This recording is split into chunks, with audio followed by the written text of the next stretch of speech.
pessoal, tudo bem? No vídeo dessa semana nós vamos falar sobre um tema, um assunto diferente, mas que é muito importante, principalmente para os estudantes que acompanham o nosso canal. Bom, aqui a gente traz muitos assuntos, novidades, acontecimentos e fatos históricos. O que aconteceu, quando aconteceu, como aconteceu. Mas como será que eu fico sabendo de tudo isso para poder passar para vocês? Boa pergunta, né? Você quer saber como os historiadores, aqueles que ensinam ou que pesquisam a história, sabem o que sabem? Quando eu faço algum vídeo aqui, eu uso de pesquisas, de textos escritos de outros historiadores, que na maioria eu deixo referenciado bonitinho para vocês. Então, aquilo que eles já pesquisaram, ou alguns vídeos eu falo de pesquisas que eu mesma fiz e vou concluindo as coisas então. Mas quando a gente pega naquele texto ou pega em um documento para saber sobre alguma informação, aquele documento ele está servindo para gente de fonte histórica. Nossa, mas o que são fontes históricas?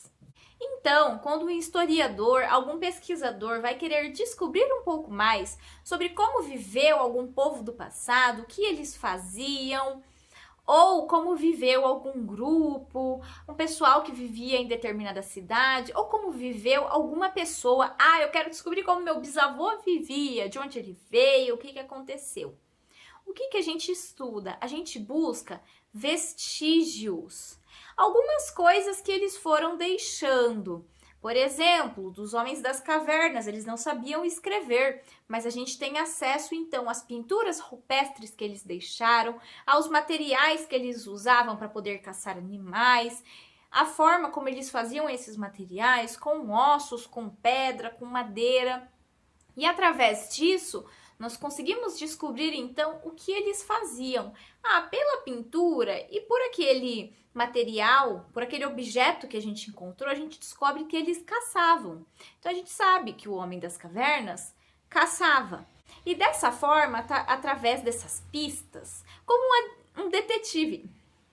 E dessa forma, através dessas pistas, como um detetive mesmo, a gente vai pouco a pouco construindo ali um gigante quebra-cabeça e vai descobrindo então a história, o que aconteceu e como viviam as pessoas no passado.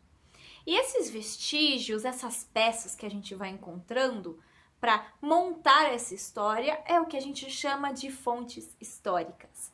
As fontes históricas, a gente divide ela então inicialmente em 4 grupos. O primeiro desses grupos são as fontes escritas. São então os textos, os livros, os documentos, leis, cartas, diários, tudo que o ser humano deixou, que tem algum registro escrito. Por exemplo, você que é estudante, o caderno que você anota suas atividades, você coloca a data ali, isso é um registro. Vai que um dia, daqui muitos anos, eles acham o seu caderno e querem ver. Nossa, o que será que os estudantes estavam aprendendo no ano de 2020? Já o segundo grupo das fontes históricas são as fontes visuais.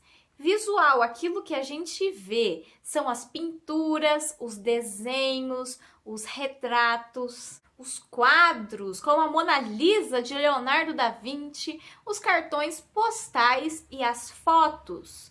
Você tem na sua casa alguma foto muito antiga de seus pais quando eram novinhos, de seus avós, seus bisavós? Você já viu?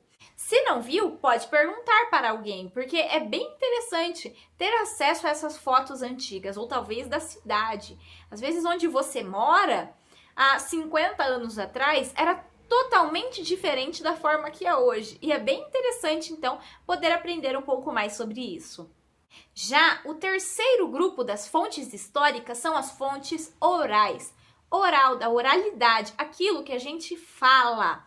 Então, são as cantigas, as músicas, as lendas, as histórias É como quando você liga para sua avó, ou você tá lá conversando com ela presencialmente, e ela te conta das histórias do passado, de quando eles eram novos, que a vida era totalmente diferente.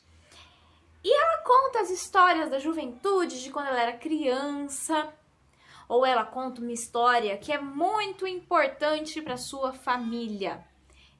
Então, quando você conta para alguém alguma história, algo que é importante e que, por exemplo, a sua avó quer que você saiba daquela história, porque é algo que é importante para ela e que ela quer que você saiba e que seja importante para você. Então você vai passando, quando você tiver filho, você vai contar para o seu filho, que vai contar para o neto. Isso de ir contando um para o outro é a história oral.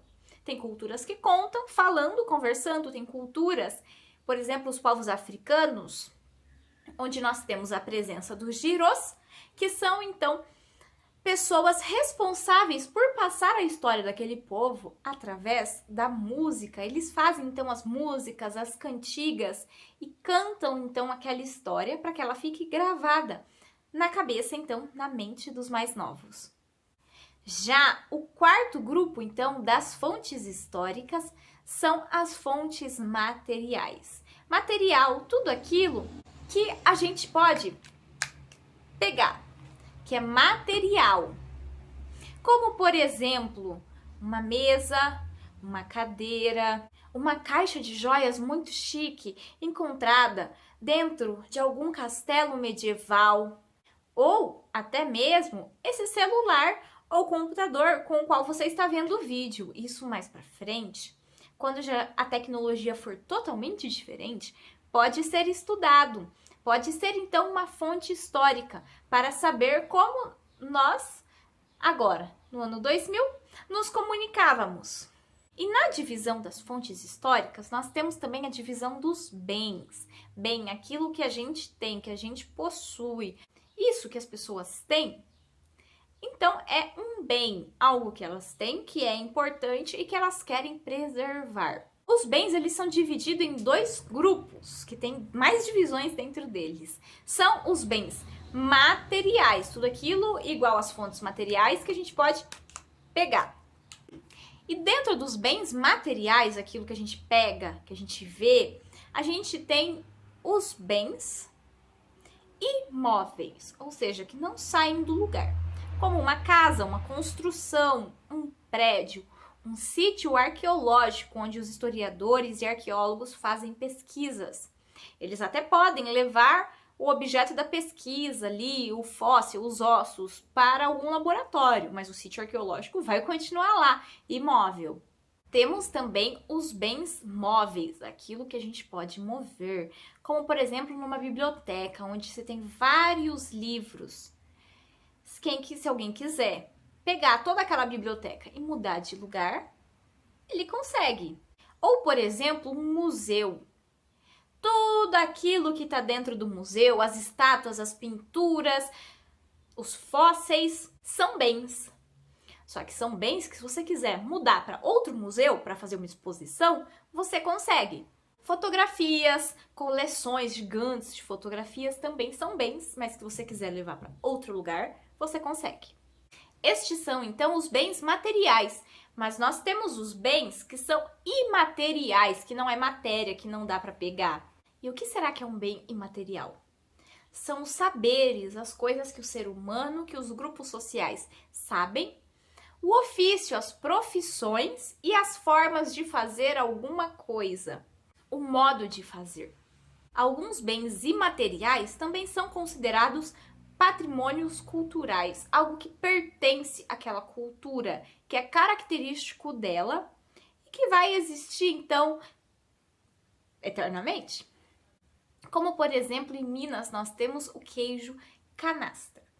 E nós temos o queijo canastra, uma forma diferente de se fazer aquele queijo. Ele fica um queijo diferente dos outros, porque a forma como ele é feito faz com que ele seja daquele jeito. Então, esse modo de fazer o queijo canastra, é um bem, então, que a sociedade mineira tem. É algo que é cultural deles e que é considerado, então, um patrimônio histórico. Então, bem materiais. Seria um modo de fazer uma comida, como queijo canastra, ou alguma brincadeira, as festas típicas, como, por exemplo, a festa do Divino, ou a festa comemoração, de tradição leta, mas que é comemorado pelos descendentes aqui também no Brasil, que é o Lígua. Então, os bens imateriais é tudo aquilo que não é palpável, que a gente não pega, mas que é importante. Então, a gente continua ensinando de um para o outro, como a forma de fazer um alimento. E toda a sociedade, todos os grupos humanos possuem bens, tanto materiais como imateriais, que são importantes para elas, que eles vão deixar, vão preservar e vão passar para as próximas gerações. Eu espero que vocês tenham gostado desse vídeo, tenham entendido um pouco melhor então sobre as fontes históricas e as suas divisões. Se você gostou desse vídeo, não esquece de clicar em gostei, de se inscrever no canal para não perder o próximo vídeo e compartilhar também com seus amigos. Fiquem com Deus, bom final de semana e até mais. Tchau, tchau!